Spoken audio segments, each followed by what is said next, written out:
One of the things that comes to mind first when I think of Morrowind is the great houses, the great dark elf houses, and the often very kind of complex and delicate political balance between all of them.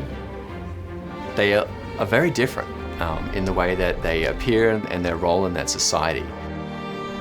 You could walk in one direction in Vardenfell and come across a landscape and a people that's very different from the one that you just experienced not 15 minutes ago in another part of the island.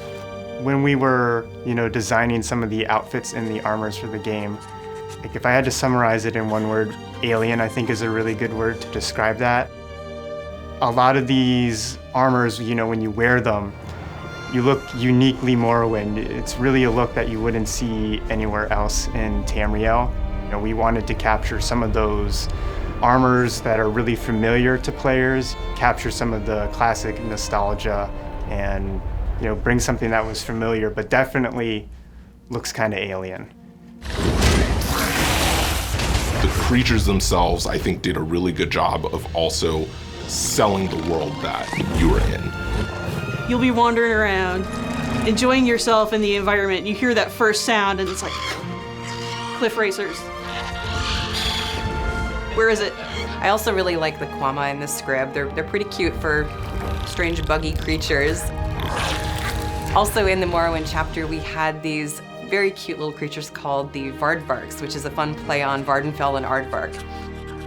They're spiny-tongued, scaled little beasties that are somehow, despite all these things, adorable, pocket-sized. The fact that they were a failed Telvanni experiment just makes them even more fun. Then you get what they use for transportation quite often, the silt striders.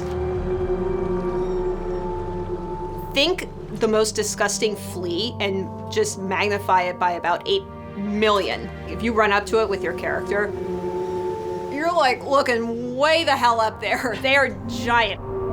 There's plenty of spaces and cultures and lands in Tamriel that are sort of in that more traditional sense, high fantasy or traditional fantasy or medieval fantasy. But Morrowind is the game that gives us permission to go crazy every once in a while and show something unusual and alien. And going back to Apocrypha was going to give us that chance to do it again. So that's always something we look forward to.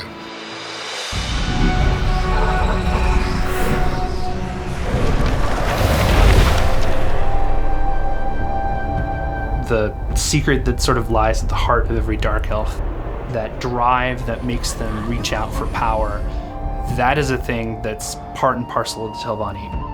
We're heading into the Telvanni Peninsula.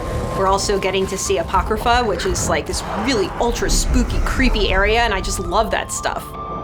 Finding the visual cues, finding the metaphors and the visuals that can connect the two of them, and yet keep them both distinct and keep them both within their own, lore space is always fascinating and always fun to do.